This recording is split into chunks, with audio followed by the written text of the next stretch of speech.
Hi, Amy Elizabeth, somatic and intuitive healer here.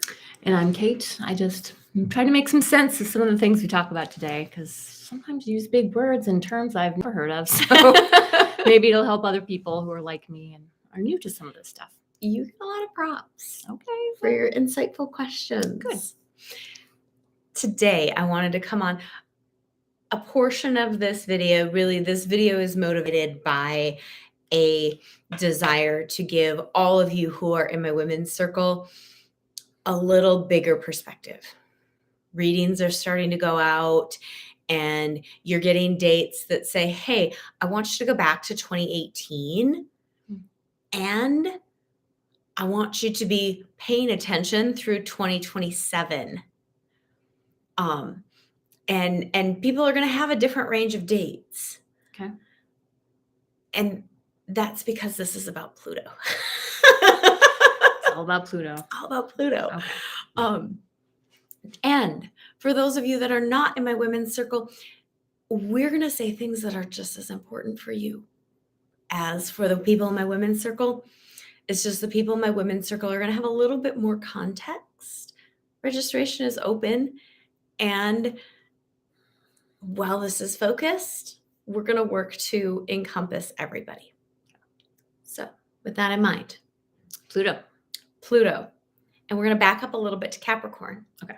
Because this month, the month of January 2024, my nationwide women's circle, we are working in the energy of very practical, very steady, very ambitious Capricorn. Okay.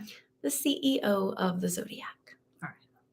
Capricorn is ruled by our friend Saturn. It was about rules and boundaries and edges. And Pluto has been transiting Capricorn since 2008. Okay. It's a long time. Mm-hmm. And what's the impact of something like that? So Pluto is a generational signature. What does that mean? Generational signature. So we have our personal planets. We have Mars and Venus. We have Mercury, Jupiter, Saturn, who are considered personal planets. Okay. They have a smaller orb. Even Saturn has a 28 to 29 and a half year orb. Okay. And it's still considered a personal planet because it moves a lot faster. Okay. When we get to Uranus, who has an 84-degree orb, Neptune, who has 156, Pluto, who has a 248, we're looking at generational signatures. These are slower movers. Mm-hmm. So what we call Gen X has two different Pluto signatures, actually, because when we look at the elliptical of a planet's path, there's spaces it moves faster. Okay. And spaces it moves slower. Right.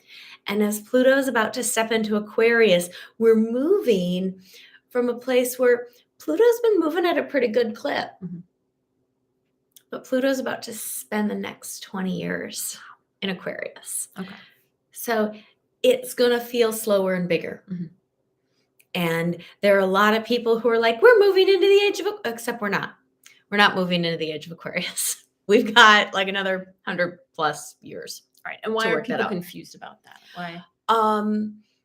Because we're midwifing Aquarius right now. Okay. Which is going to tie into this Pluto piece. Mm-hmm. Pluto is deeply, deeply rooted. Pluto is of the earth. He's the lord of the underworld. Okay. So he is.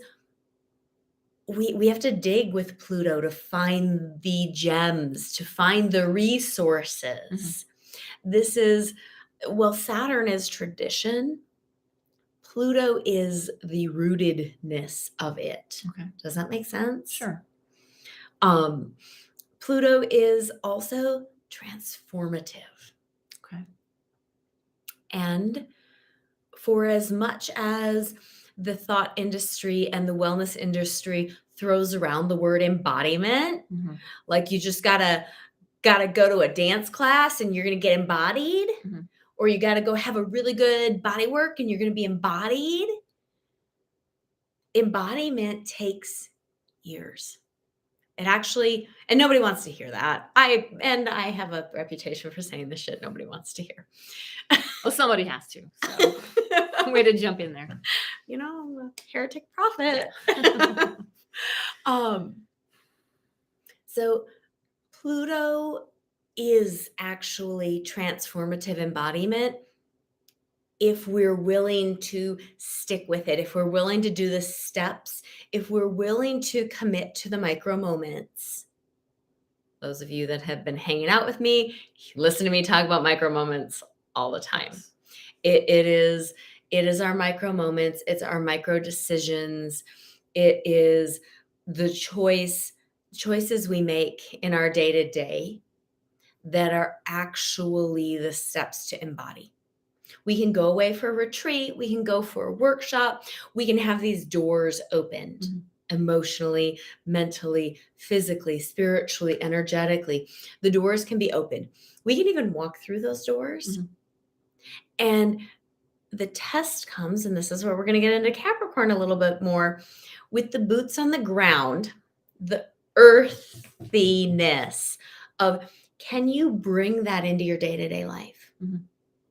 Can you access that peace? Can you pull in that peace when you are being pushed at, when you're under stress, when you're triggered, when you're dealing with somebody that you've labeled toxic? That's embodiment. Okay. Is to be able to access those teachings, to be able to access those learnings. And embodiment happens through our micro moments. Okay. We don't go to a retreat. We don't get cracked open. We feel great. We feel open. We're in this expanded state. And anybody who's been on retreat, y'all know this. And then you go back to your day-to-day life and you can start to feel the contraction. You can start to feel the way you become smaller. And generational signatures are in part about our ability to take up space with that generational soul mission. Okay. So Pluto and Libra. Hey, all you Gen Xers. Pluto and Libra is about social justice. Well, we've seen a little bit of that. It's going to continue. We're going to see more. It's about bringing balance. That is a part of our generational imperative. Okay. We are advocates. We are fists in the air people. We're going to stand up because Pluto in Libra is about the transformation of balance. Okay. And what really is balance? What really is equality? Now, Pluto in Capricorn, what we've been seeing since 2008 is the challenge of, and this is very simplified, who's the boss of you? I mean, really, who is the boss of you? Who is your authority? And it's really about, who do we give? Who do we grant our authority to? And we really watched this blow up as Pluto moved closer and closer to what we call the anoretics, which are the higher degree numbers, which are kind of a mastery level. When we deal with any of the planets, especially these heavy hitters in the 0 to 7 age, we're dealing with a very immature energy of that archetype. Okay. As we move into your 26, 27, 28, 29, we're moving into what's called the anoretics. And those numbers are degrees? Degrees. Okay. So each house, each sign has 30 degrees, 0 to 29. And those actually correspond and represent ages. Okay. Interesting. So when you are looking at a human life via astrologically, shamanically, we don't recognize adulthood until age 30, because that's how long it takes you to actually meet and embody your archetypal energies. Wow, that's a long time. Yes. And so Pluto right now, and since 2020, he's been pushing at those anoretics. And right now he's at 29 degrees. Mhm. He's about to move back into Aquarius on the 20th of this month. So he dipped into Aquarius for less than 3 months in March, late March to early June of Mhm. 2023. And that kind of gave us like a taste test. Mhm. Because one of the things you're going to see in your charts is that Pluto's moving from one house that he has transformed to a different house. Okay. For those of us that work in whole signs, I'm a pretty traditional astrologer. And so I work in whole signs because that is the oldest sign, the oldest house system is whole sign houses. So for me personally, because it's always easiest to call myself out rather than anybody else, my Pluto has been transiting my sixth house. Okay. And our sixth house is the house of the day-to-day. Okay. It is our day-to-day routines. It is our work environment. It is all of the things that have gone through a massive transformation for me since 2008. Mhm. In 2006, I bought a house. And then starting in 2007, I decided to go through a career change, including one of the things we saw that happened in 2008 when Pluto moved into Capricorn, talking about authorities, is the collapse of the banks. We saw a massive, what we now call the Great Recession. Yeah. Because Pluto and Capricorn deals with our relationship with, money. Okay. Which we saw in March when we had 3 American banks collapse, Mhm. plus Credit Suisse, Mhm. before Pluto moved into Aquarius for a very short time. All right. So I am super curious as to what financial things we're going to watch happen Okay. between now and January 20th. Wow. Okay. And Pluto in the course of his yearly retrograde is going to dip back into Capricorn, Mhm. just a little tiny bit. Mhm. From September to the beginning of November. Okay. It's going to be a short dip back into Capricorn. He is spending most of the year in Aquarius. Is he happy there? Is that a good place for him? Well, Can he get into trouble? Can he cause any trouble? All of the archetypes can cause trouble. Okay. Because all of those strands of energy Mhm. carry both shadow and light. Okay. Like all of us, I suppose, right? Like all of Wow. us. So let's take a look at the last time Pluto was in Aquarius. Okay. 1777. Okay. Bring anything to mind? Yeah. Some stuff happened then. Some stuff did happen then. Now we look back at them and we call them revolutions. Mhm. And Aquarius is a revolutionary energy. Mhm. It is a mutable air energy. It's fast moving. Mhm. It's about our thoughts. It's about technology. And it's about change to some extent. Okay. Because Aquarius in modern astrology is ruled by Uranus, who's the rebel. Okay. So Pluto is going to be answering to Uranus. Okay. Pluto is going to be answering to the rebel. Mhm. And Pluto is going to be deeply transforming. He's going to be moving us through a revolution, Okay. just like he did the last time he was in Aquarius when we saw the American Revolution. Mhm. We saw the French Revolution. Mhm. We saw the Industrial Revolution. Okay. There is a theme here. Yeah. We saw he'd spent all this time in Capricorn because Capricorn comes before Aquarius. Mhm. And we saw the formation of the soil that we live on into the United States.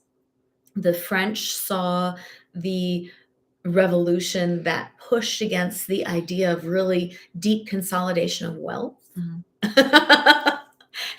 Heads will roll. And we were a part of something that technologically moved us into the industrial age. Yeah. It was a big deal. And I can see there's, AI and a lot of technological advances that we've been dealing Mhm. with. And I imagine that'll play a role in that Yes, too. that will play a role. And we have micro moments always Mhm. to check ourselves and say, like, is this aligned for life? Not is this aligned for my pocketbook? Not is this aligned for my ego? Is this aligned for life? And when I speak of life, I am talking about winged and fishes, wings and swimmers and many-leggeds and furred and four-leggeds. I am talking about all non-human life in addition to human life. Yeah. Is it aligned? Because one of the things that the Industrial Revolution did was just simply plow forward. Literally. Yeah. We plowed a lot of green things and wild things asunder. So yeah. So we have this opportunity, and when we look at what we did during the American Revolution, we not only plowed green things under, we plowed entire nations of people under. So when we move with this historic moment, we don't always recognize we're living history, right, and that we are ancestors. We are somebody's ancestors. We are also our ancestors' most powerful dreams if we can make choices to overcome their mistakes. Because they were human just like us. Right. They tried their hardest with the information that they have. And we have bigger information that fuels our potential for transformation. And we have a really super delicious, I just want to make sure I've got all my notes in front of me. Use your note reading glasses. Get my note reading glasses on. So January 11th is the Capricorn dark moon. And that moon peaks at 5:57 in the AM. And that's going to occur at 20 degrees Capricorn. And a dark moon, remember, is bringing the sun and the moon into conjunction. Another way of looking at that is it's bringing the masculine and feminine energies into sacred union and becoming non-binary. Okay. And so what happens when those things come together? Well, number one, we can't see anything. Okay. There's a lack of illumination. Okay. So we're in the dark. We're in the dark. All right. Now, that conjunction is taking place at 20 degrees Capricorn. Our friend Pluto, he's at 29 degrees Capricorn. And while that is a wider orb than I necessarily use when I read charts, from a collective perspective, we're looking at that as a dark moon conjunct the dark lord. Sounds serious. It is very serious. This is a serious moon, people. Okay. It's in Capricorn. Okay. Everything about Capricorn is serious. We live with the Capricorn sun. He's very serious. Very serious. All right. So we're in this place where we have a dark moon on the 11th. And before we get to the full moon, so during the growing of the light phase, on the 20th of January, Pluto's going to move into Aquarius. So these last little pieces, these last days of Pluto being in Capricorn are going to be shrouded in the darkness of we're maybe not paying attention. We're maybe not seeing the ways in which we farm out our authority. And you and I have spoken about giving our self-esteem to tradition. Sure. Right? That's a way of farming out our authority. So it's not just, is your boss your authority? Is your church your authority? I know people whose dogs are their authority. Is a canine the best person to be in charge of you? That's just because we have a very pushy canine. Well, it could be. I've known a few other people that fall into that boat, and it's not a good boat. Yeah. So one of the things about a Pluto transformation through Capricorn and why it has been so hard and I think so beautiful is we have been given opportunity after opportunity after opportunity to recognize that we are our own authorities. Okay. That we are responsible for our micro moments. We are responsible for the moment that we say something and the person we've said it to agrees with us, and then we lose our shit and go on a diatribe because that person agreed with us about something that we stated about ourselves. It's giving away our authority. And it is the thousands of small ways every day that we give away our authority, that we refuse to take responsibility for our actions and our decisions and our thoughts and our words. So the embodiment of Pluto is going to come with this dark period before he moves into Aquarius, bringing the new thoughts, the new ideas. Don't get trapped in hive mind. The shadow of Aquarius is hive mind. The shadow of Aquarius is we all need to think the same way. Okay.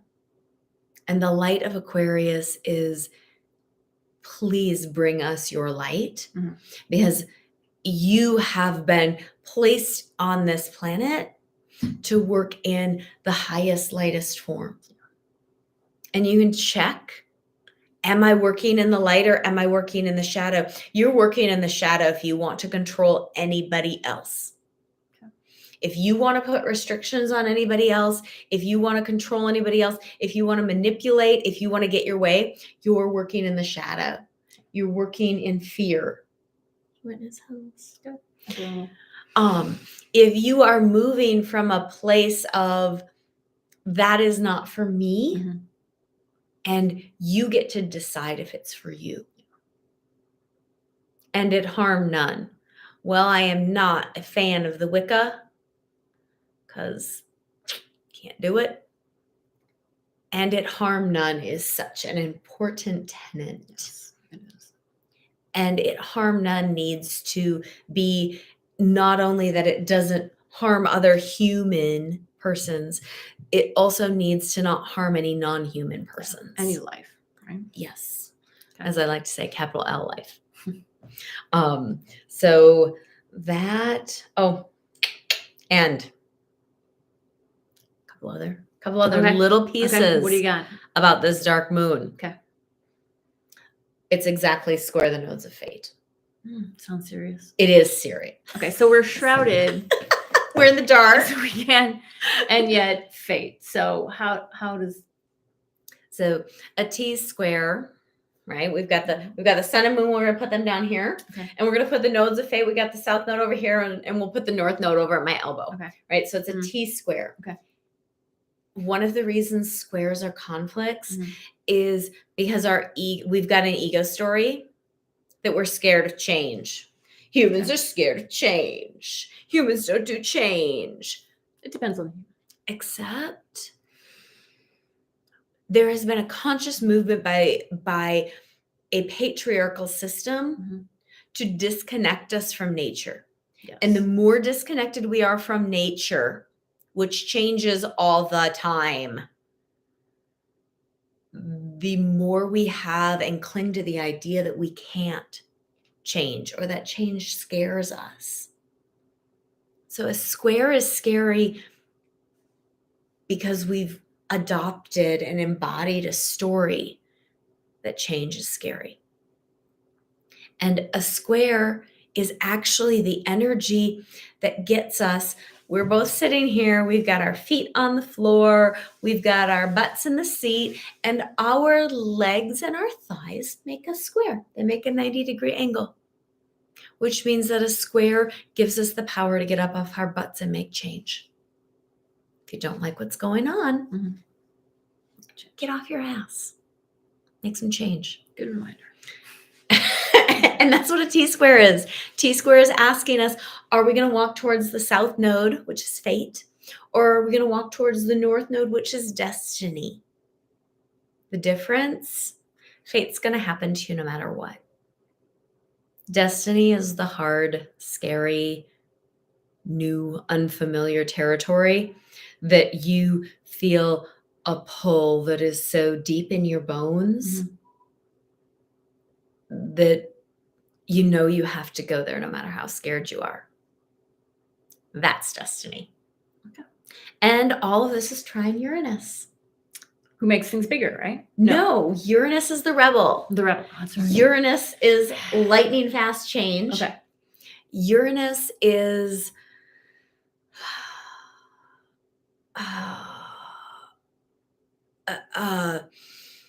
like feeling it in my body.